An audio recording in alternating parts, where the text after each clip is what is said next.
ఇక్కడ అనంతపురం పట్టణంలో అడుగు పెట్టగానే ఒక అనంతమైన అనిర్వచనీయమైన అద్భుతమైన ఒక ఉత్సాహాన్ని ఉరుగులెత్తుతూ ఉత్సాహంతో నేను నా రథం మీద వస్తుంటే నాతో పాటు పరుగులు తీసి మొత్తం ఇక్కడ ఉన్న వీధులన్నీ కూడా పసుపుమయం చేసి భావసురాణి జన్మాంతర సౌహృదాన్ని అంటారు.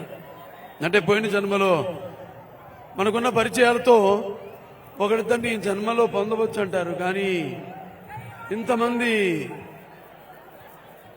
లక్షల కోట్ల మంది అభిమానులను పొందడం అన్నది ముందుగా నాకు ఈరోజు ముఖ్యంగా ఇవాళ డాక్టర్ అంబేద్కర్ గారి గుర్తు చేసుకుని ఆయన యొక్క ఈ సమాజ స్థాపన కోసమై సమాజంలో ఉన్న వ్యత్యాసాలను రూపుమాపి సామాజిక న్యాయం బడుగు బలహీన వర్గాలకు ఇచ్చిన మహానుభావుడు, మన రాజ్యాంగ నిర్మాత. అలాగే మనకు ఆ వేదాలు భగవద్గీతతో సమానమైన ఈ ప్రజాస్వామ్య దేశంలో ఇంత జనాభాలో మనకు ప్రసాదించిన ఒక భగవద్గీత వేదం మన రాజ్యాంగం. మన ఆయన్ని స్మరించుకుంటూ మరొకసారి ఆయనకి ఘన నివాళులు అర్పించుకుంటూ ఆ తర్వాత మా నాన్నగారు అభినవ అంబేద్కర్ గారు, ఆయన ఆనాడు మరి తెలుగుదేశం పార్టీని స్థాపించి బడుగు బలహీన వర్గాలు, ఎవరైతే ఈ తాడిత పీడిత కులాలు, వెనకబడిన తరగతులు, ఈ అధికారంలో ఉన్న పదవులకు దూరంగా ఉన్నారు, వాళ్ళందరికీ చేయూతనిచ్చి అధికార పీఠం మీద కూర్చోపెట్టి గౌరవించిన అభినవ అంబేద్కర్ ఎన్టీఆర్. అందరు అనుకున్నట్టు ఎన్టీఆర్ అంటే కేవలం నందమూరి తారక రామారావు గారు మాత్రమే నేను అనుకోను. అంటే నటాలయం, ఆయన ఇల్లే ఒక నటాలయం. టీ అంటే తారమండలోని తారక ధృవతారకుడు. ఆర్ అంటే రాజర్షి, రారాజు, రాజకీయ దురదురందర యుగంధరుడు, రమణీయ సౌమ్య గుణధాముడు అన్న నందమూరి తారక రామారావు గారు. అటువంటి రామారావు గారు స్థాపించిన తెలుగుదేశం పార్టీ ఆనాడు మరి ప్రతి తెలుగు బిడ్డ, ప్రతి తెలుగు మట్టి గడ్డ నేను తెలుగు వాడినని ధైర్యంగా చెప్పుకునే సత్తువ, దమ్ము, ధైర్యం, అహంకారానికి పదును పెట్టి సానబెట్టి బయటకు వచ్చి చెప్పుకునే ధైర్యం ఇచ్చిన తెలుగు తేజం నందమూరి తారక రామారావు గారు. తారక అంటే ప్రతి బిడ్డ బొడ్డు కొయ్యక ముందే రాజకీయం అంటే ఏంటో తెలిపిన మహానుభావుడు నందమూరి తారక రామారావు గారు. ఆ రోజు రాజకీయాలంటే చాలా మందికి పెద్ద ఇష్టం ఉండేది కాదు, అసలు చాలా మందికి తెలిసేది కాదు. అటువంటిది తెలుగుదేశం అనే పార్టీని పెట్టి ఆయన అందరిలో కూడా రాజకీయం చైతన్యం తీసుకొచ్చిన తెలుగు మహానుభావుడు నందమూరి తారక రామారావు గారు. అలాగే ఆయన ముఖ్యమంత్రి అయిన తర్వాత ఆయన తీసుకొచ్చిన సంస్కరణలు, అభివృద్ధి గాని, సంక్షేమ పథకాలు గాని అవి అందరికీ సానుకూలమైనవి,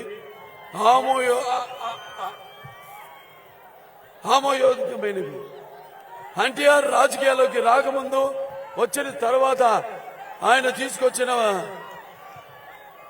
ఆయన ప్రవేశపెట్టిన పథకాలు, అమలు చేసిన పథకాలు మరి ముందు కూడా ఇప్పటికి నేటికి కూడా అన్ని పార్టీల వాళ్ళు పేర్లు మార్చని వాటిని అమలు పరుస్తున్నారు. అది అన్న ఎన్టీఆర్ యొక్క ప్రభావం. అంటే ఆకలితో ఉన్న పేదవాడి ఆకలి తెలిసిన అన్న ఆయనే. అలాగే జనం భవితకు భరోసా ఇచ్చిన నాన్న ఆయనే, అలాగే అమ్మ ఆయనే, అలాగే ఆయనకి అండగా ఉన్న మహిళలకు ఆర్థిక స్వాతంత్రం ఇచ్చిన అన్న ఆయనే. నానాడు మన తెలుగుదేశం పార్టీ అధికారంలో ఉన్నప్పుడు రామారావు గారు ముఖ్యమంత్రిగా ఎన్నో సంస్కరణలు, అభివృద్ధి కార్యక్రమాలు, సంక్షేమ కార్యక్రమాలు చేపట్టారు. కిలో బియ్యం, మనిషికి కావాల్సిన కనీస అవసరాలైన గూడు గుడ్డ అందరికీ సమకూర్చారు ప్రపంచంలోనే మొదటిసారిగా. అలాగే మహిళలకు ఆస్తిలో సమాన హక్కు అయితేనేమి, లేకపోతే ఈ యొక్క రైతులకు హార్స్ పవర్ కరెంటు 50 రూపాయలకి అయితేనేమి, అలాగే భూమి శిస్తు రద్దు చేయడం అయితేనేమి, లేకపోతే చేనేత వస్త్రాలు సగం ధరకే ఇవ్వడం అయితేనేమి, అలాగే మండలాలు అంటే ఒక సామాజిక విప్లవం దేశంలోనే మొట్టమొదటి తీసుకొచ్చిన అంటే మండలాల వ్యవస్థ స్థాపనతో 333 తాలూకాల్ని 1110 మండలాలుగా అధికారాన్ని మీ ముంగిటికి తీసుకొచ్చిన మండలాల స్థాపనతో మహానుభావుడు నందమూరి తారక రామారావు. చాలా మందిని మన మహానుభావులు అంటూ ఉంటాం. నేహావి గమనాశోక్తి ఆయన విద్యస్తే అని, అంటే అందరూ మహానుభావులు కాలేరు. కొంతమంది అలా పుడతారు.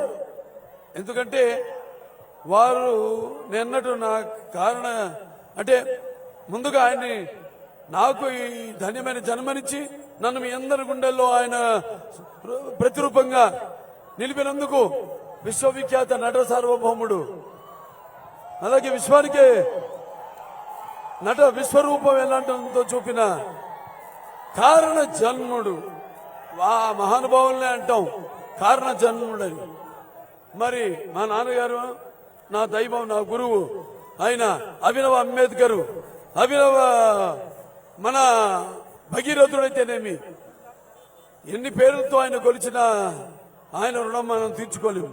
అటువంటి నందమూరి తారక రామారావు గారి బిడ్డగా పుట్టినందుకు అది నా పూర్వజన్మ సుకృతంగా భావిస్తూ అటు నటనలో ఇటు రాజకీయాల్లో కూడా, అటు హిందూపూర్ ఎమ్మెల్యేగా, అటు Basava Tarakam Indo American cancer hospital and research institute ఒక చైర్మన్ గా, ఒక నటుడిగా పాత్రలు పోషిస్తూ మీ అభిమానాన్ని పొందినందుకు, ఆ పుణ్య దంపతులకు పుట్టినందుకు అది నా పూర్వజన్మ సుకృతంగా భావిస్తూ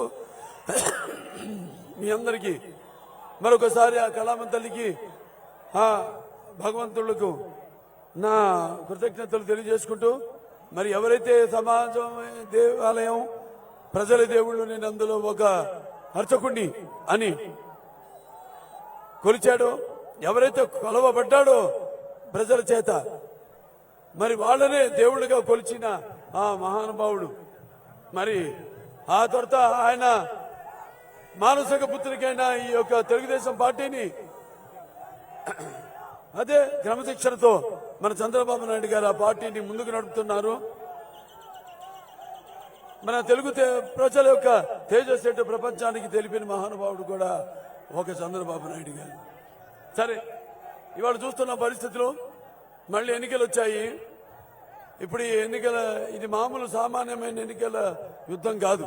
ఇది మన రాష్ట్ర భవిత, మన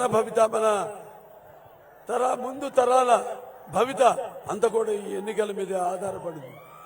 మరి అభివృద్ధి అంటే జగన్ పేరులో కరప్షన్ అంటే దోచుకుని దాచడమే జగన్కి తెలిసిన రాజకీయం.